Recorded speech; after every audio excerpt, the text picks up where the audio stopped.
नमस्कार दोस्तों। आज हम पंचतंत्र से एक कहानी लेकर आए हैं। तो पंचतंत्र में बहुत ही नैतिक और जिम्मेदारी को सिखाने वाली कहानियां हैं। तो एक कहानी उससे हम लेके आते हैं। पहले पंचतंत्र के बारे में थोड़ा सा जान लेते हैं, इसकी प्रस्तावना में क्या है। पंचतंत्र भारतीय साहित्य का एक ऐसा ग्रंथ है जो नैतिक शिक्षा और जीवन को गहरी सीख देता है। इसकी कथाएं सरल, रोचक और ज्ञानवर्धक होती हैं। इसमें मनुष्य और जानवरों के माध्यम से जीवन में महत्वपूर्ण सिद्धांत समझाए गए हैं। प्रस्तुत है एक कहानी, सिंह और चूहे की कहानी। तो चलिए कहानी सुनाते हैं। बच्चों को भी कुछ सरल कहानियाँ सुनानी चाहिए। बहुत छोटे बच्चे गूढ़ साहित्य से अभी बहुत दूर हैं। बहुत छोटे बच्चों को आप क्या सुना सकते हैं? जानवरों की कहानियाँ, राजाओं की कहानियाँ, परियों की कहानियाँ, वह सब भी सुनना चाहिए। तो चलिए वहीं से शुरू करते हैं। कहानी है एक सिंह और चूहा की। तो कुछ समय पहले एक घना जंगल था। उसमें एक शक्तिशाली सिंह रहता था। वह जंगल का राजा था और सभी जानवर उससे डरते थे। सिंह का एक बहुत बड़ा गुफानुमा घर था जिसमें वह दिन भर आराम से सोता था और रात जब होती थी तो वह अपने शिकार पर निकलता था। एक दिन दोपहर के समय सिंह खाना खाकर एक पेड़ के नीचे आराम कर रहा था। उसे हल्की हल्की नींद आ रही थी। बगल से ही एक छोटे से छेद से एक चूहा निकला और वहाँ खेल कूद करने लगा, उछल कूद करने लगा, इधर उधर घूमने लगा, दौड़ने लगा।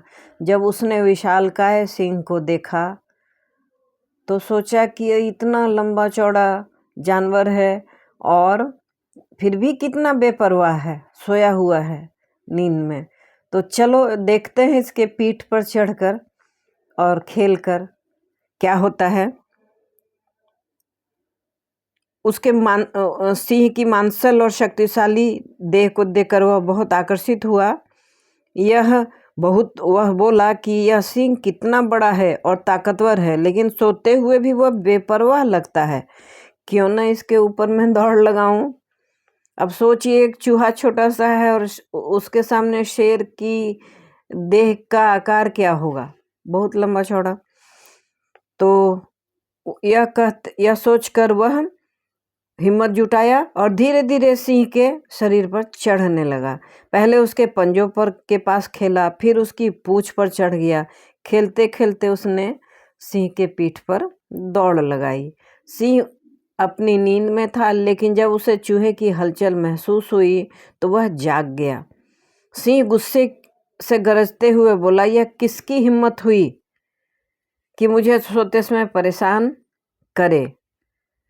उसने अपने बड़े बड़े पंजों से चूहे को पकड़ लिया। चूहा बहुत डर गया और डर कर कांपने लगा और विनम्रता से बोला, हे जंगल के राजा, कृपया मुझे माफ़ कर दीजिए। मैं एक छोटा और नासमझ प्राणी हूँ। मैंने अज्ञानता में आपको परेशान किया। कृपा करके मुझे छोड़ दीजिए। सिंह ने हंसते हुए कहा, तुम इतने छोटे हो कि तुम्हारे जैसा प्राणी मुझे क्या मदद कर सकता है। मैं तुम्हें फिर भी तुम्हारी हिम्मत देखकर मैं तुम्हें जीवन दान देता हूँ। सिंह की नज़र में तो बहुत छोटा था चूहा। उसे लगा यह मेरी क्या मदद कर पाएगा। तो जाओ, तुम्हारा अपराध क्षमा किया, और उसे सिंह ने अपने पंजे से छोड़ दिया। चूहे ने राहत की सांस ली और कृतज्ञता से कहा, राजा, आपने मुझे जीवन दान दिया है। मैं आपका ऋणी हूँ। कभी आपको मेरी आवश्यकता पड़े तो मैं अवश्य आपकी मदद करूँगा। सिंह ने हंसते हुए उसे जाने दिया और सोचा, यह छोटा सा चूहा मेरी क्या मदद कर सकता है। कुछ दिनों के बाद जंगल में शिकारी आए और उन्होंने सिंह को पकड़ने के लिए एक जाल बिछाया, और सिंह को इस जाल के बारे में कोई जानकारी थी नहीं। जैसे ही वह अपनी गुफा से शिकार के लिए निकला, उस जाल में फंस गया। सिंह ने जाल से निकलने के लिए अपनी पूरी ताकत लगाई। उसने दहाड़ लगाई, पंजे मारे, लेकिन जाल इतना मजबूत था कि वह उससे बाहर नहीं निकल पाया। सिंह बहुत परेशान हुआ और जोर जोर से गरजने लगा। विवशता हो गई उसकी। जब उसके हाथ पैर जकड़े गए, वह उसमें उलझ गया। तब अब क्या करे, तो वह जोर जोर से दहाड़ मारने लगा। सिंह की दहाड़ सुनकर जंगल के अन्य जानवर डर गए, लेकिन चूहे ने उसकी आवाज़ पहचान ली। वह तुरंत जाल की ओर दौड़ा। छोटे से चूहे की कितनी बड़ी हिम्मत थी, देखिए। जब चूहा जाल के पास पहुंचा तो उसने देखा कि सिंह फंसा हुआ है और मदद के लिए पुकार लगा रहा है। चूहे ने कहा, हे जंगल के राजा, चिंता मत कीजिए, मैं आपकी मदद करूंगा। सिंह ने दुखी होकर कहा, तुम इतने छोटे हो, मेरी क्या मदद करोगे? उस समय तो वह हंसकर बोला था कि जाओ, इतने छोटे हो, तुम मेरी क्या मदद कर सकते हो? मैं तुम्हारा साहस देखकर खुश हुआ और तुम्हें जीवन दान दिया। लेकिन अभी वह कातर स्वर में बोला कि तुम इतने छोटे हो, मेरी क्या मदद कर सकते हो? चूहे ने आत्मविश्वास से कहा, राजा कृपया विश्वास रखें, मैं आपका ऋण चुकाने आया हूँ। मेरे सामने यह अवसर आ गया। चूहा तेजी से जाल के पास गया और उसे तेज दांतों से जाल काटने लगा। उसने बड़ी मेहनत और लगन से जाल को काट दिया। थोड़ी देर में जाल पूरी तरह टूट गया और सिंह आजाद हो गया। सिंह ने राहत की सांस ली और उसने चूहे की ओर कृतज्ञता से देखा और कहा, आज मैंने सीखा कि कोई भी प्राणी छोटा नहीं होता है। तुमने जो साहस और समझदारी दिखाई वह प्रशंसा के योग्य है। मैं तुम्हारा जीवन भर आभारी रहूँगा। इसीलिए छोटा बच्चा जान के ना आँख दिखाना रे, कहने का मतलब है कि छोटा बच्चा है फिर भी वह कुछ काम ऐसा कर जाता है जो बड़े बड़े नहीं कर पाते हैं। इसलिए छोटे जीव को भी, छोटे बच्चे को भी अहमियत देनी चाहिए। क्यों बच्चों, ठीक है?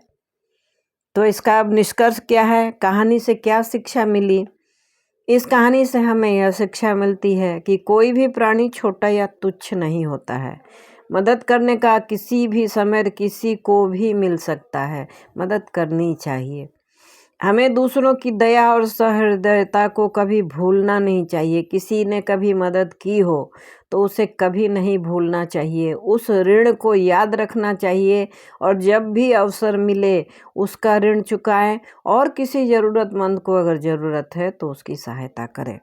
किसी की कद काठी से उसकी ताकत या योग्यता का अंदाज नहीं लग सकता और ना ही लगाना चाहिए, क्योंकि गुरुता सिर्फ पके बालों और वृद्ध शरीर से नहीं आती है। छोटे बच्चे भी गुरु हो सकते हैं।